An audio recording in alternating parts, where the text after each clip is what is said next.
Esta foi a tomada de posse mais insana do mundo. No dia 15 de janeiro de 2025, Daniel Chapo foi tomar posse para o cargo de presidente da República de Moçambique, passando desde então a ser presidente dos moçambicanos. O que nós vimos foi uma coisa incomum, um evento que devia ter sido público, onde devesse ter participado todo e qualquer moçambicano interessado em assistir àquela cerimônia solene, tornou-se num evento privado apenas para os camaradas, onde para que você pudesse entrar lá, você precisava portar algum tipo de visto. Eu estou a falar de convite. Quem não tivesse convite não tinha como entrar lá. Por isso, conforme você consegue ver, aqui este ambiente esteve vazio. E com certeza ele deve ter sentido algum tipo de pesar, porque os outros presidentes, quando foram proclamados presidentes e quando foram tomar posse diante dos olhos do povo moçambicano. Mas não foi o que aconteceu. E para além disso, a coisa que mais chamou a atenção foi o facto de a tomada de posse de Daniel Chapo ter sido denunciada como plágio de ideias de outras formações político-partidárias e, sobretudo, um bocadinho de tudo daquilo que Venâncio Mondlane tinha no seu manifesto. Então, eu te prometi uma coisa muito importante no vídeo passado. Eu disse que traria os pontos que eu tivesse carregado de dentro daquilo que tivesse sido o discurso de Daniel Chapo, o discurso de tomada de posse, para vermos se ele vai cumprir com estas coisas aqui. Eu vou tratar de baixar o vídeo em questão, guardar, encadernar isto para caso ele cometa gafes, nós sabermos tirar e dizer, já está-se a passar muito tempo e o senhor não está a fazer. No entanto, eu trago aqui 17 principais pontos sobre os quais nós vamos falar e não só. Vou trazer também a reclamação daqueles que escreveram e trabalharam na criação dos seus próprios manifestos, que foram chapados por Daniel Chapo e colocados ali no seu discurso de tomada de posse. Clica nesse like, inscreva-se, ativa o sino de notificações, porque você está prestes a ouvir a coisa mais insana de todos os tempos. Com as vendas.co.mz, comprar e vender tornou-se prático. Baixe o aplicativo na Apple Store ou Play Store e veja a mágica acontecer. Temos tudo o que você precisa e um espaço ideal para vender qualquer coisa. Mais vendas.co.mz, links na descrição. Daniel Francisco Chapo passou a ser presidente dos moçambicanos desde o dia 15 de janeiro de 2025, depois que ele tomou posse. E, num contexto elevado, ele teria começado a leitura da sua sentença, do seu discurso, às 11h31 e terminado às 12h19. Este foi o total de tempo que ele precisou para poder terminar tudo aquilo que ele teria, a sua equipa teria preparado para que ele lesse como sendo o seu discurso de tomada de posse. Depois que ele leu aquele discurso chapado, aqueles que são os verdadeiros autores daquelas palavras vieram ao público e disseram, isto aqui não é ideia original de Daniel Chapo, pelo que nós precisamos fazer com que o mundo entenda que ele roubou ideias de outras pessoas. E nós somos os verdadeiros donos destas ideias, pelo que devem reconhecer, porque nós nem sequer cobramos nenhum centavo e tal. Então, vamos lá ouvir aqui aquilo que vem escrito aqui. Conforme você consegue ver aqui nesta matéria da Integrity, os verdadeiros autores daquelas palavras vieram ao público e disseram estas cenas aqui. O professor Roberto Júlio Tibana e eu escrevemos juntos o manifesto eleitoral do engenheiro Venâncio Mondlane VM. Estou a ouvir o discurso de tomada de posse de outro candidato agora. Quase todas as nossas ideias assentes em 6 pilares estruturantes da impetuosa reforma do Estado e reestruturação estrutural das nossas políticas públicas nacionais e externas, muito bem identificados e fundamentados, e que não constavam do manifesto eleitoral do outro, foram literalmente copiadas para as promessas de governação que estão sendo proferidas hoje. Foi um árduo, demorado e sacrificado processo de elaboração intelectual feito sem cobrarmos uma 500 sequer ao VM. Tínhamos a cristalina convicção de que faríamos toda a diferença que o povo moçambicano anseia com aquele documento. Combatemos um bom combate. Professor Tibana. Por outro lado, o Movimento Democrático de Moçambique apareceu a denunciar também, dizendo a ideia de criação do Tribunal de Contas foi sempre defendida pelo engenheiro Lutero Simango. Portanto, Chapo não só copiou as ideias do VM, mas também do MDM.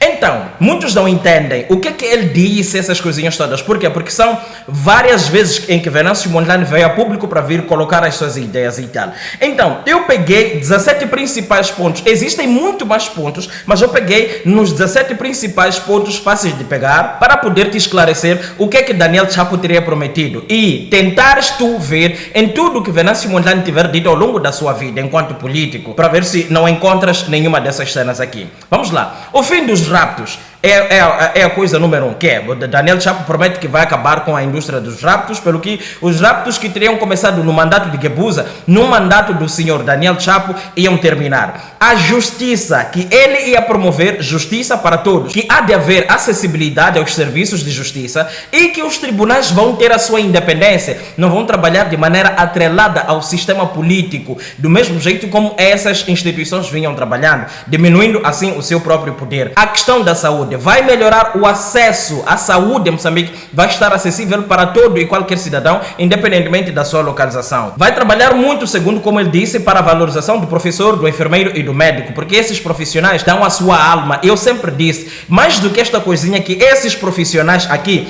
merecem, são os primeiros que devem se beneficiar da assistência médica e medicamentosa, porque esses aqui arriscam as suas vidas. Se uma seringa ou um bisturil cair e ferir aquele cidadão, enfermeiro ou profissional de saúde, sendo que está contaminado aquele objeto, aquele cidadão vai à falência em termos de vida. A sua saúde começa a se complicar a partir de então. Então é preciso que se faça alguma coisa. Assistência médica e medicamentosa, ou polícia também tem que ter essa cena, porque esses gajos arriscam as suas vidas e o professor precisa ter, porque é quem forma o homem novo. Sem o professor não existe desenvolvimento em nação nenhuma. Então é preciso que seja valorizada a profissão de professor. Vai promover o emprego. Esta é a quinta cena que eu anotei. Sexta cena, vai tocar nos assuntos trazidos, ou seja, nos problemas que a TSU trouxe. Não disse concretamente o que é que vai fazer, mas, pelo que eu percebi, ele vai ter que mexer no assunto trazido pela TSU.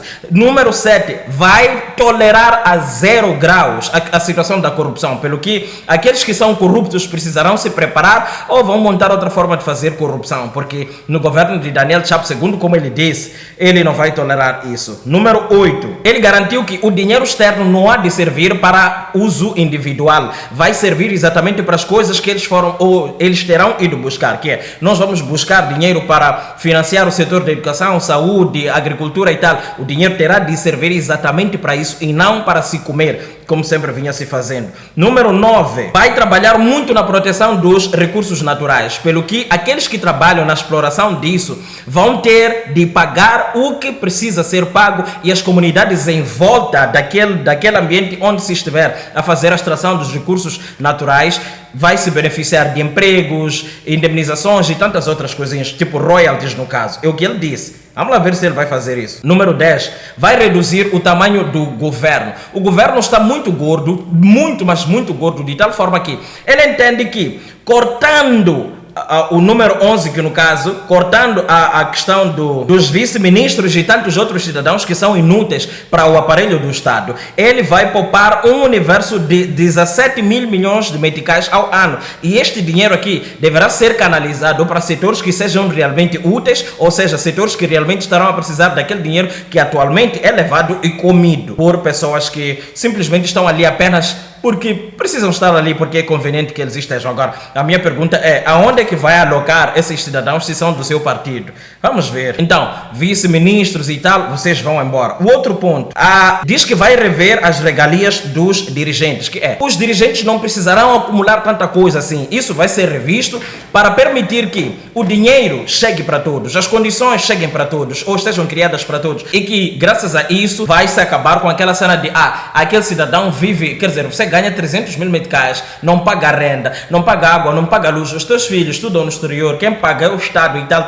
Aonde é que vai o seu dinheiro? É basicamente nessa perspectiva. É o que eu entendi. Espero que não seja um discurso meramente político e que isto aqui venha à prática. Ele diz que vai trabalhar na privatização de empresas e ativos públicos não estratégicos. Eu entendo que sejam aquelas empresas públicas que você se pergunta, serve para que isto aqui? Que se alguém do setor privado pegasse naquela ideia e multiplicar, poderia gerar emprego e mais lucro para o Estado. Consegue entender? Vai rever a lei penal, segundo como ele disse, para que se possa devolver a dignidade da população reclusória ou aqueles nossos irmãos que se encontram encarcerados, que é para poderem ser tratados com dignidade, porque atualmente isso é indiscutível. Esses nossos manos não são tratados com dignidade. Eu já recebi muitas ligações deles, pessoalmente, já recebi muitas reclamações deles. Só que por se tratar de alguém que esteja a cumprir algum tipo de pena e tal, e às vezes as penitenciárias, as cadeias, as esquadras serem lugares onde as leis parece que são internas, não dá nem para dizer que está-se a sofrer no lugar X. Então, Daniel Chapo, meus irmãos, ele diz que vai trazer dignidade para vocês. Outro ponto, digitalização dos serviços do Estado. O que significa que, se tu vais tratar algum tipo de documento, ao invés de se pegar na caneta e se escrever, aquilo já estará digitalizado. Isso para evitar aquilo que aconteceu agora. Quer dizer, a malta viu uma situação muito complicada. Nessa de se estar a expulsar elementos do governo de Nhus das localidades, dos distritos e das províncias, nós vimos muito documento sendo queimado. Então, se aquilo tivesse sido digitalizado, ia poupar muito dinheiro no futuro. As pessoas terão de novo, tirar dinheiro para pagarem pelas coisas que foram destruídas numa situação em que houvesse essa mesma gente paga o dinheiro para que tal documento fosse criado. E, por último, nós teremos, segundo como ele diz, haverá comércio até altas horas. Este ponto aqui, pelo menos eu gostei do gajo, que é, ouve lá, o trabalhador das lojas, ou da loja no caso, o que acontece com ele? Ele tende a acordar, abrir a sua loja 8 horas até 16, 17 horas, deve fechar. Nem todo mundo consegue comprar a tempo. E quando tu atrasas, está tudo fechado. Por causa disso, a economia não cresce, a economia não evolui. Eles disseram, ou seja, Chapo disse, que vai abrir o comércio até, não vai estender a cena de malta restrição de horário de funcionamento, que é para acelerar a questão de coleta de receitas. Consegue entender, né? Eu acho essa cena nice, que é, pelo menos nós estamos a entender como é que funciona o capitalismo. O capitalismo é desta forma. Agora, me diga, meu caro irmão, você não encontrou nada aqui? É impossível, pelo menos dos 17 pontos que eu falei aqui, meu caro irmão, uma coisa de 14 a 15 pontos aqui, Venâncio Mondlane colocou. E eu não disse tudo aqui. A questão dos tribunais, a questão disto e tal, prestação de contas, essas ceninhas todas, transparência e tal, são cenas que os outros candidatos apresentaram nos seus manifestos. Por isso se diz que a coisa de Daniel Chapo foi completamente plagiada. É a razão de ele não estar a ser assim tão...